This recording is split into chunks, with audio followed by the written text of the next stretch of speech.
اب next slide میں دیکھیں، یہاں پر صرف آپ کو دکھایا جا رہا ہے کہ یہ اوپر کے دانت ہے، ٹھیک ہے، جب ثنایا الیہ کے کنارے سے. اب ثنایا الیہ دیکھ کر آپ نے پریشان نہیں ہو جانا کہ یہ ثنایا الیہ کیا چیز ہے. ثنایا الیہ، ثنایا دو کو کہتے ہیں، الیہ مطلب اوپر کے. بس آسان سی بات ہے. ثنایا کہتے ہیں دو، اور الیہ کہتے ہیں اوپر کے، یعنی اوپر کے دو دانت. اس لیے آپ نے یہ ڈیفینیشن دیکھ کے پریشان نہیں ہونا. آپ نے بس ذہن میں یہ رکھ لینا ہے کہ اوپر کے دو دانتوں کے کنارے سے یہ حروف ادا ہوتے ہیں، ٹھیک ہے. ثنایا مطلب دو، اور الیہ مطلب اوپر کے، یعنی جب اوپر کے دو اس دانتوں کے ساتھ ہماری زبان ٹچ ہوتی ہے تو یہ حروف ادا ہوتے ہیں، ٹھیک ہے. لو، ذال، سا، ٹھیک ہے. یہ بس آپ نے مخارج اپنے ٹھیک کرنے ہیں، کیونکہ ہم لوگ سین اور سا میں فرق نہیں کرتے. یہ فرق ہم نے کرنا ہے انشاءاللہ، ٹھیک ہے. امید ہے آپ کو آج کے مخارج سمجھ میں آگے ہوں گے. اب ہم آج کا قاعدہ دیکھ لیتے ہیں. آج کا قاعدہ ہے نون ساکن اور تنوین کے قاعدے ہم پڑھے ہیں. تو دو قاعدے ہم نے پڑھ لیے، اظہار پڑھ لیا، ادغام پڑھ لیا. جلدی سے تھوڑا سا ریپیٹ کر دیتی ہوں. اظہار میں ظاہر کرنا تھا، ادغام میں ملانا تھا. یعنی نون ساکن اور تنوین کے بعد جب حروف ہلکی والے 6 حروف میں سے کوئی ایک حرف آئے گا تو ہم نون ساکن اور تنوین کو واضح پراپر ساؤنڈ نکالیں گے، یعنی اظہار کریں گے، ظاہر کریں گے. اور اگر قاعدہ نمبر 2 ادغام، ادغام میں دو چیزیں تھیں، غنے کے ساتھ ملانا اور غنے کے بغیر ملانا. یعنی اگر ینمو میں سے، یعنی ان 4 حروف میں سے، یا نون میم واؤ میں سے کوئی حرف آ جاتا ہے نون ساکن اور تنوین کے بعد، تو اس حرف کو اگلے حرف کے ساتھ ملایا جائے گا اور غنہ کیا جائے گا. اور اگر نون ساکن اور تنوین کے بعد لام اور را میں سے کوئی حرف آ جائے تو پھر اس کو ملایا تو جائے گا لیکن غنہ نہیں کیا جائے گا، ٹھیک ہے. یہ ہمارے 2 قواعد پچھلی کلاسز میں ہم نے پڑھے. آج تیسرا اور چوتھا ہے. یہ بہت آسان ہے، اس کو بس غور سے دیکھیں کہ قلب. تیسرا ہے قلب. قلب کا مطلب میں نے آپ کو بتایا تھا بدلنا، یعنی آواز کو بدلنا. کیسے بدلیں گے دیکھتے ہیں. اگر نون ساکن یا تنوین کے بعد حرف با آ جائے، اب کون سا حرف ہے؟ با. اگر نون ساکن یا تنوین کے بعد حرف با آ جائے تو نون ساکن یا تنوین کا قلب یا اقلاب کریں گے، ٹھیک ہے. یہاں پر میں نے یہ دونوں الفاظ لکھے ہیں، کچھ لوگ اس کو قلب کہتے ہیں، کچھ اقلاب کہتے ہیں. تو اس میں پریشان ہونے والی بات نہیں ہے. اس کا قلب کریں گے یعنی اس کو بدلیں گے، یعنی نون کی آواز کو میم کی آواز میں بدل کر پڑھیں گے، ٹھیک ہے. اب کیسے پڑھنا ہے یہ دیکھیں. مثلاً یہ دیکھیں میم سمن بکمن، ٹھیک ہے. سمن بکمن، اس کو میں نارمل پڑھ رہی ہوں ابھی. اب میم کے اوپر تنوین ہے، ٹھیک ہے. یہ 2 پیش ہیں، تنوین ہو گئی. اب تنوین کے بعد کیا آ رہا ہے؟ با. تو اس کو کیسے پڑھیں گے؟ اس کو پڑھنے کا طریقہ یہ ہے کہ سمن بکمن، سمن نہیں پڑھنا. اب اس کو میم کی آواز میں بدلنا ہے تو پڑھیں گے سمم بکمن، سمم بکمن، یعنی من کی آواز کو مم پڑھیں گے، مم. امید ہے آپ کو بات سمجھ آ رہی ہے کہ تنوین کے بعد با آ گیا ہے تو سمم بکمن، ٹھیک ہے. سمم بکمن. اور بکمن کو تو من ہی پڑھیں گے. یہاں پر اظہار ہو رہا ہے، کیوں؟ کیونکہ تنوین کے بعد آئین آ رہا ہے جو کہ حروف ہلکی میں سے ہے. تو یہاں پر تو اظہار ہو رہا ہے لیکن اقلاب جو ہے وہ یہاں پر ہو رہا ہے. سمم بکمن عمیون، سمم بکمن عمیون، سمم بکمن عمیون، ٹھیک ہے. مم پہ بھی ہم 2 حرکت جتنا رکیں گے. اب یہ دیکھیں پچھلی کلاس میں بھی میں نے آپ کو 2 حرکت کی بات کی تھی، تو آپ کے ذہن میں آ رہا ہوگا کہ یہ 2 حرکت اور 1 حرکت میں کیا فرق ہے.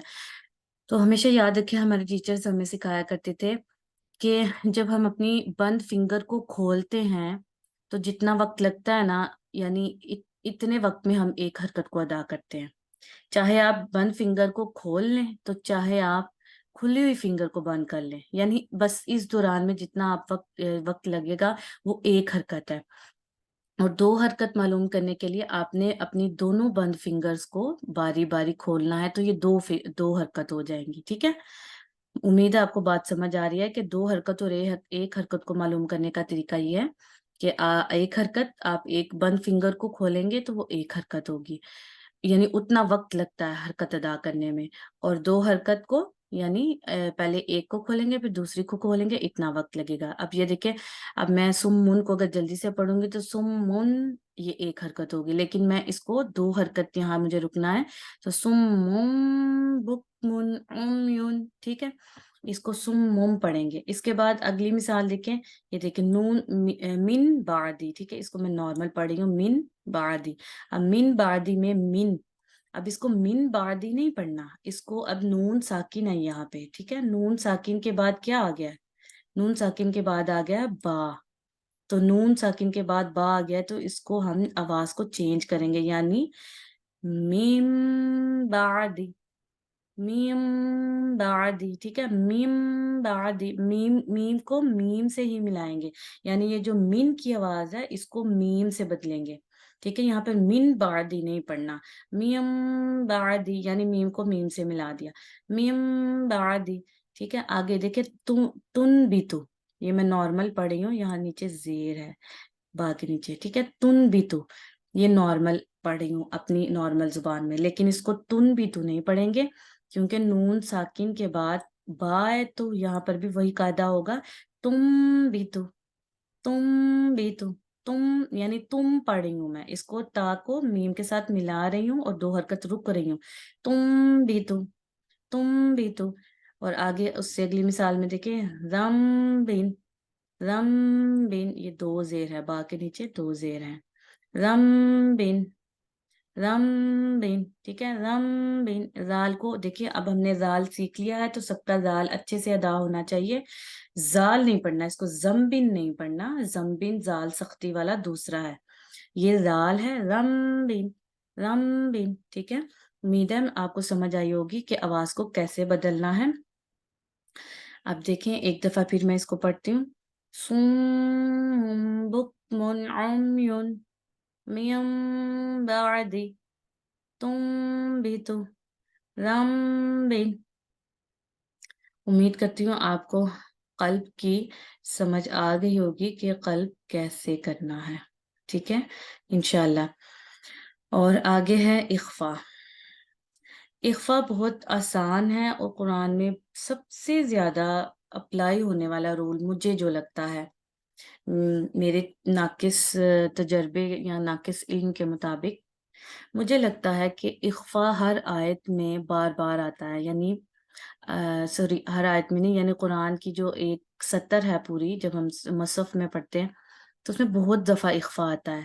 وہ کیسے؟ کیونکہ اب یہ دیکھیں اس کا رول یہ ہے کہ اگر نون ساکن یا تنوین کے بعد اظہار، ادغام اور قلب کے حروف کے علاوہ، یعنی ہم نے پڑھا نا، اظہار پڑھا پہلے، پھر ادغام کے بھی حروف پڑھے اور قلب کے، اظہار کے 6 حروف پڑھے، ادغام کے بھی 6 پڑھے اور قلب کا ایک ہی پڑھا با، ٹھیک ہے۔ اگر ان سب حروف یعنی یہ 6 6 12 اور ایک 13، یعنی ٹوٹل یہ 13، اگر ان 13 حروف کے علاوہ جتنے حروف آئیں گے نون ساکن یا تنوین کے بعد تو کیا کریں گے؟ ان کا اخفا کریں گے۔ اب اخفا کی آواز کیسے نکالتے ہیں؟ اخفا میں نے آپ کو بتایا تھا، اخفا کا مطلب ہے چھپانا، تو بس اس نون کی آواز کو ہم ظاہر نہیں کریں گے، چھپائیں گے۔ اب اس کو آسانی سے سمجھنے کے لیے یہ ذہن میں رکھ لیں، جیسے اظہار میں ہم پراپر آواز ظاہر کرتے تھے نون ساکن اور تنوین کی، یہاں ہم نے اس آواز کو بس چھپانا ہے۔ جیسے دیکھیں یہ انزلہ، یہ میں نارمل پڑھ رہی ہوں، لیکن نون ساکن کے بعد زال ہے تو یہ ان حروف میں سے نہیں ہے، نہ تو یہ اظہار کے حروف میں سے ہے، نہ ادغام کے حروف میں سے، نہ قلب کے حروف میں سے، مطلب اس کا ہم اخفا کریں گے۔ اب انزلہ کو انزلہ نہیں پڑھیں گے، انزلہ پڑھیں گے تو یہ تو اظہار ہو گیا، تو نون کو ظاہر نہیں کرنا، یہاں نون کو چھپانا ہے، تو اس کو پڑھیں گے انزلہ، ضلع، ضلع، یعنی نون کو چھپائیں گے، نون کی آواز کو ہلکا سا چھپائیں گے اور ناک میں سے آواز نکلے گی ضلع، ٹھیک ہے، ان ضلع نہیں پڑھیں گے، ضلع، ہلکا سا اس کو یعنی ناک میں آواز آئے گی اور 2 حرکت جتنا ہم اس یہاں رکیں گے اور ضلع اس طرح پڑھیں گے۔ اب ینفقون میں دیکھیں ينفقون میں ينفقون نہیں پڑھنا، یہ ظاہر اظہار ہو جائے گا، ہم نے اس کا ادغام کرنا ہے. تو نون ساکن کے بعد لفظ فا آ رہا ہے، تو اس کو پڑھیں گے ينفقون ينفقون ينفقون. اب دیکھیں یہ جو اخفا کرتے ہوئے میری زبان کی نوک جو ہے اوپر کے دانتوں کی جڑوں کے ساتھ لگ رہی ہے، لیکن پراپر نہیں لگ رہی، تھوڑا پیچھے ہے. اس کو پراپر لگائیں گے تو اظہار ہو جائے گا. اظہار نہیں کرنا، بس اس کو تھوڑا پیچھے رکھنا ہے. ينفقون ينفقون. اب لينذروا لينذروا. اب دیکھیں یہاں پر بھی زال آ گیا. اب یہ دیکھیں اس زال میں یہ جو انزلہ والا زال ہے، اس کو میں نے سختی سے پڑھا ہے انزلہ، اور یہ جو لینذروا والا زال ہے اس کو میں نے نرمی سے پڑھا ہے، کیونکہ یہ زال ہے جو ہم نے آج مخرج سیکھا ہے. لینذروا لینذروا. اور اس کے بعد ہے انسا. اب یہ دیکھیں یہ مخرج بھی ہم نے سا کا آج پڑھا ہے، تو انسا نہیں پڑھنا ہے اس کو، یہ انسا نہیں ہے، اس کو پڑھتے ہیں انسا انسا. اون کی آواز کو چھپائیں گے، نون کی آواز کو چھپانا ہے، اور سا دو حرکت ہے انسا، کیونکہ اوپر کھڑی زبر ہے نا. انسا.